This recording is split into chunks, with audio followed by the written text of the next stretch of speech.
Bharatiya Janata party की ओर से जिस तरह के बयान आ रहे हैं, उनमें से सीधे सीधे बौखलाहट की बू आ रही है और उसके कारण भी स्पष्ट है। सबसे पहले भारतीय जनता पार्टी को ये महसूस हो रहा है कि पंजाब और उत्तराखंड, जहां पर उनकी सरकारें थीं, वो प्रदेश उनके हाथ से जा रहे हैं। उत्तर प्रदेश में जिस तरह का जनसमर्थन कांग्रेस पार्टी को मिल रहा है, भाजपा के साथ साथ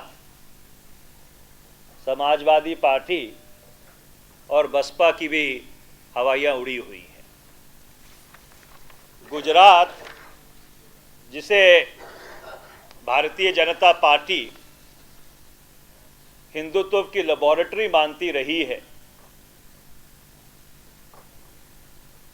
उस प्रदेश के भूतपूर्व मुख्यमंत्री श्री केशुभाई पटेल का ये बयान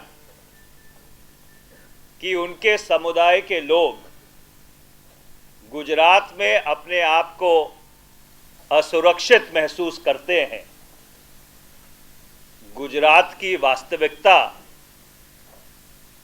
की जो कहानी है उसे बयान करता है। भारतीय संस्कृति के अलंबरदार का जो कर्नाटक में बहुत ही अद्भुत अश्लीलता का नाटक रहा है, उसके बारे में ज्यादा व्याख्यान करने की जरूरत नहीं। पिछली बार 2011 में जब 5 राज्यों में विधानसभा के चुनाव हुए थे, तो भाजपा की 824 में से कुल 5 सीट आई थी और अब जो चुनाव कुछ प्रदेशों में संपन्न हो गए हैं, 2 प्रदेशों में रह गए हैं, कहीं पर ये चुनाव भारतीय जनता पार्टी के इस दावे पर कि वो एक राष्ट्रीय राजनीतिक दल है, कहीं पे प्रश्न चिन्ह न लगा दे, इसलिए स्वर तीखा होता जा रहा है और ताल टेढ़ी होती जा रही है।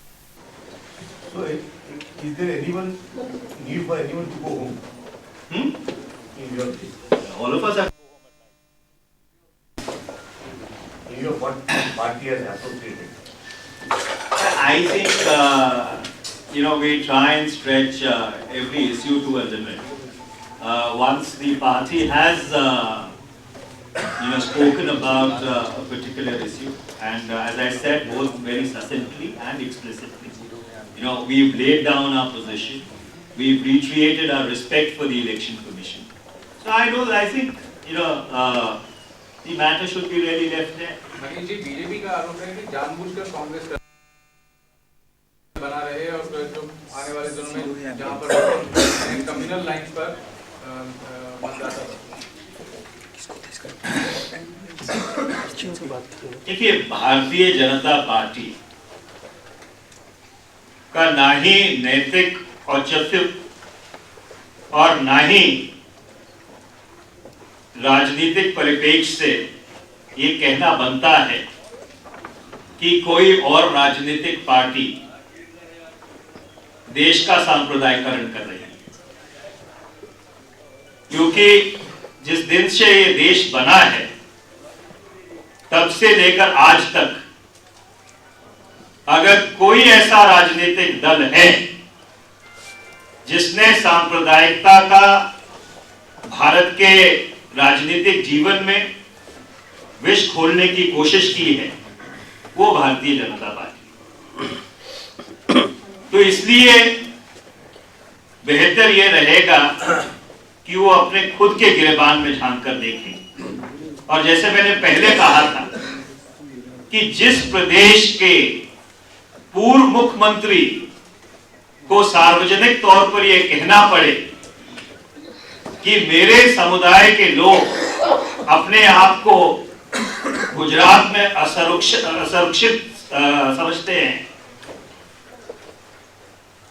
तो मुझे नहीं लगता कि सांप्रदायिकरण को लेकर या प्रशासन को लेकर भारतीय जनता पार्टी का कुछ कहना बचता है।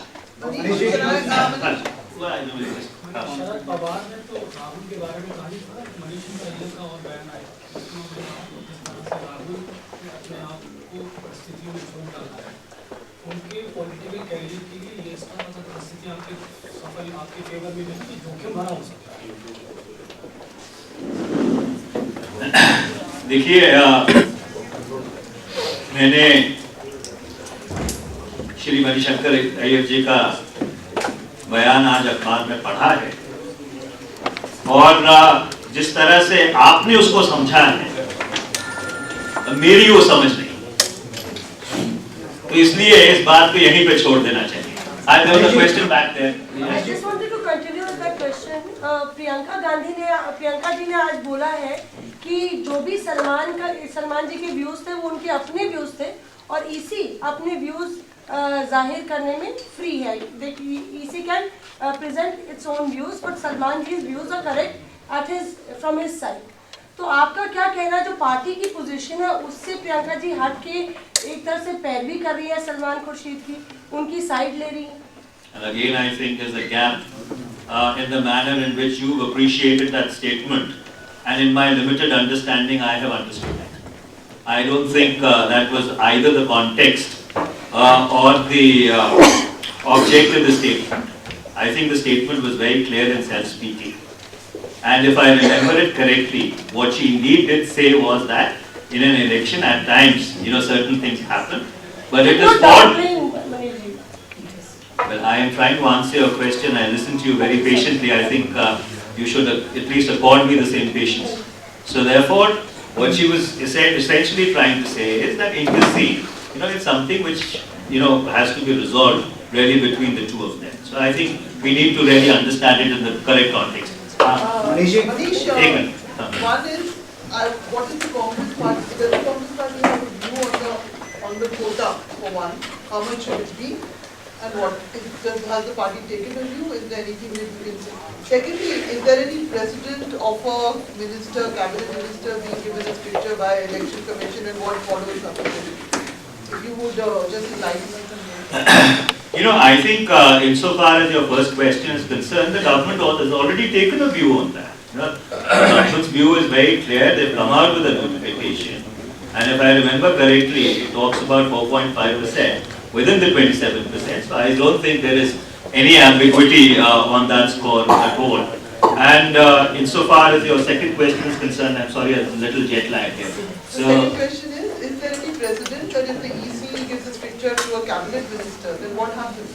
I mean, is there any tradition? I don't know. Maybe you would know and you could tell us. Well, without any disrespect for the election commission, but we hold it in the highest esteem, and the election commission has really performed wonderfully over all these years in ensuring free and fair election and a level playing field. But I think maybe the time has come, in the wider sweep of electoral reforms, to really think about giving the model code of conduct a statutory basis. And I think it perhaps would be appropriate that once this round of elections is over, the election commission revisits its own position on this issue. Manish, Yeah. जब सलमान खुर्शीद जी और दिग्विजय सिंह ने सोनिया गांधी के Patna house पे जो एक प्रतिक्रिया व्यक्त की थी, उसके बाद शरद पवार जी ने कहा था कि दो नेताओं के बीच में, मंत्रियों के बीच में इस प्रकार से बयानबाजी नहीं होनी चाहिए। आज उन्हीं के जो पार्टी के मंत्री प्रफुल्ल पटेल के खिलाफ एक मुकदमे में जांच शुरू हो गई है, किस तरह से आप देखते हैं इसे? देखिए, मुझे इस बात का इस बारे में कोई जानकारी नहीं है, कोई ज्ञान नहीं है कि कोई जांच शुरू हुई है कि नहीं। अगर कोई ऐसी जांच शुरू हुई है तो जिस एजेंसी ने उस जांच को शुरू किया है, बेहतर ये रहेगा कि आप उनके प्रवक्ता से जाकर संपर्क करें, वो बेहतर जानकारी दे पाएंगे। Sir, the question of this side. You said you wanted model code of conduct be given statutory powers. No. What I was saying was that in the larger sweep of electoral reforms which are under discussion at the moment, perhaps it would be appropriate that the whole question of putting the model code of conduct on a statutory basis should also be looked at, and the election commission revisits its own position on this issue. Sir, ये हिंदी में हो गया यार, क्या कहते हैं? कोई मैं नेक्स्ट राउंड में हिंदी में पूछते, हिंदी में जवाब दे दूंगा। सीबीआई ने माना है कि $500 बिलियन जो है काले धन के रूप में भारतीयों का विदेशों में जमा है। पार्टी का क्या कहना है, क्योंकि बीजेपी इसको काफी जोर शोर से उठाती रही है? देखिए, सीबीआई के निर्देशक ने अगर ऐसा कोई बयान दिया है तो जिन तथ्यों पर वो बयान आधारित है या जो प्रमाण उनके पास है, उसके बारे में बेहतर जानकारी वो खुद दे पाए। अगर आपको याद होगा तो पिछले शीतकालीन सत्र में काले धन को लेकर बड़ी व्यापक बहस लोकसभा में हुई थी और शायद राज्यसभा में भी हुई थी, और इस मुद्दे के ऊपर सरकार का और पार्टी की क्या राय है, मैंने, मेरे साथियों ने और फिर वित्त मंत्री जी ने अपनी राय इसके ऊपर रखी थी। तो मुझे नहीं लगता कि इसके बाद इसके ऊपर और कुछ कहना बचता है। ये पार्टी की अचीवमेंट है, सरकार की अचीवमेंट है, जो अभी जो काम कर रही है, सरकार ने काम किया, आपने लास्ट सेशन में इसके ऊपर काम किया, आपकी मांग है। मुझे लगता नहीं कि आप उनका सवाल ठीक तरह से समझ पाए। समझ पाए क्या सवाल था? सीबीआई ने कहा है कि इतना पैसा पड़ा हुआ है, ब्लैक मनी है, बीजेपी बार-बार इस मुद्दे को उठा रही है, आपने कहा कि हमने इतना काम किया, तो इट मींस ये सरकार की अचीवमेंट है जो आप लोगों ने काम किया लास्ट सेशन में, आपने फाइंड आउट किया उसमें से? मुझे ये लगता है कि शायद मैं अपने आप को ठीक तरह से समझा नहीं पाया। मेरा जवाब ये था कि अगर सीबीआई के निर्देशक ने ऐसा कोई बयान दिया है तो किन तथ्यों पर और किन प्रमाणों पर वो आधारित है, उसके बारे में बेहतर जानकारी वो दे पाए। जहां तक सरकार का संबंध है, क्योंकि काले धन के ऊपर पिछले शीतकालीन सत्र में बहुत व्यापक बहस हुई थी, सरकार ने अपना जो अपनी जो पोजीशन है, अपना जो पक्ष है, वो लोगों के समक्ष उस बहस में रखा। मॉडल कोड ऑफ कंडक्ट वाला आपका बयान है, उससे किस तरह के फायदे होंगे चुनाव प्रक्रिया में, किस तरह के फायदे पार्टी को लगते हैं अगर उसको? देखिए, आप इसको किसी एक वाक्य से जोड़ के मत देखिए, क्योंकि एक बहुत व्यापक बहस पिछले 1.5-2 साल से इस मुल्क में चल रही है कि चुनावों की जो प्रक्रिया है उसको सुधार होना चाहिए।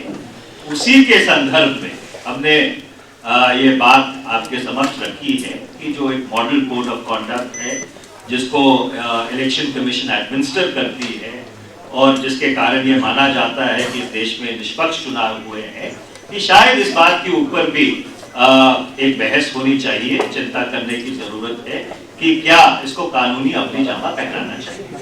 एक सवाल है कि आज कोर्ट के जस्टिस थे केसी बालाकृष्णन के खिलाफ सुप्रीम कोर्ट ने पूछा सरकार से कि उनके खिलाफ क्या कार्रवाई की गई है आय से अधिक संपत्ति में, तो क्या उनको कहना चाहती है कि देखिए, जो मामले अदालत के न्यायपालिका के विचाराधीन होते हैं, उनके ऊपर हम ज़्यादा तौर टिप्पणी नहीं करनी। Do you think this controversy over Salman Khurshid's statement will adversely affect the party? Well, I really don't think that there's any controversy at all. Mr. Salman Khurshid has clarified his position. His lawyers have appeared before the Election Commission. They have expressed their point of view. The Election Commission has come out with a judgment. That judgment obviously needs to be respected by everybody.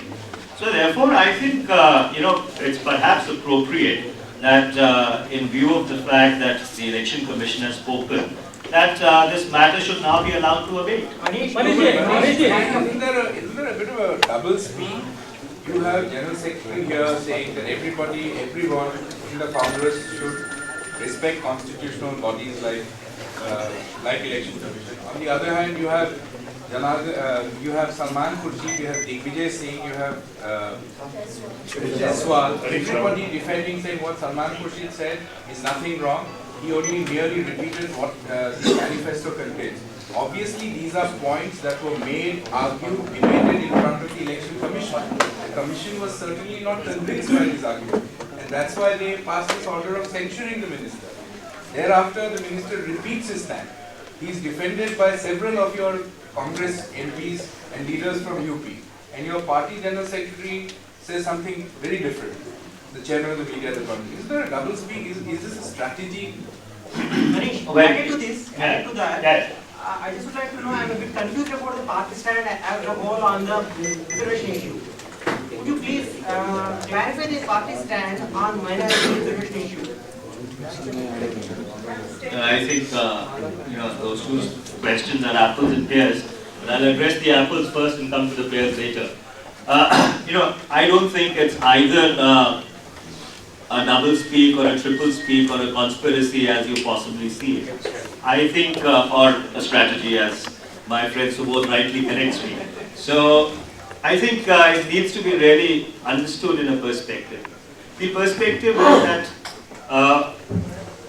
the one thing that we as a country, are acknowledged for is our ability to repeatedly conduct, free and fair and impartial elections. And the credit for that, rightly needs to go to the Election Commission. So therefore, as I earlier stated, that it is incumbent upon all political parties that we must accord that respect to a constitutional entity, which has demonstrated and proven itself over and over again. Simultaneously, there is also an issue that in a democracy, people or political parties and political leaders, should they not be allowed to articulate their position, to the people, because after all, when you are going and asking for their votes, and you are putting across your policy plank, or you are making certain commitments, or you are addressing them, there are certain things that you are saying. So, between these two, there is a fine balance which always has to be maintained. It's a difficult balance, it's a difficult balance for the Election Commission, it's a difficult balance for the political parties. So I think in that context, when the General Secretary yesterday, spoke about political parties respecting norms and, operating within the parameters of a certain constitutional space, that is the perspective, I think, in which the statement really needs to be appreciated. Sorry, let me come to the first question. I think on the reservation issue, the party stand is very clear. After all, the government has decided that they would accord, a certain percentage of reservation out of what is earmarked for the other backward classes, for the religious minorities, and obviously the party is in sync with that. What about Batra House encounter?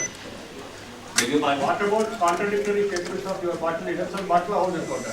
Well, I think, enough has been said about the Butler House encounter, from this podium from 2008 onwards. So I don't think that there is any need for further elaboration on this issue. Well, I don't think that there is really a need for me to give a running commentary, every time there is a statement on Butler House. As I earlier said that we have already elaborated our stand.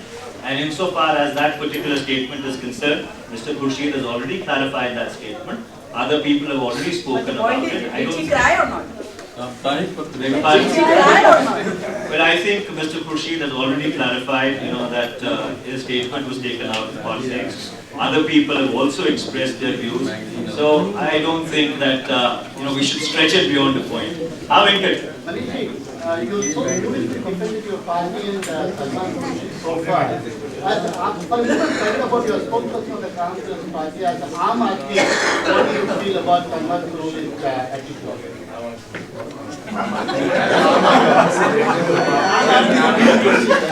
You, Venkat, as usual, asked a very brilliant question. And the answer to that will come in the debriefing. One second is that.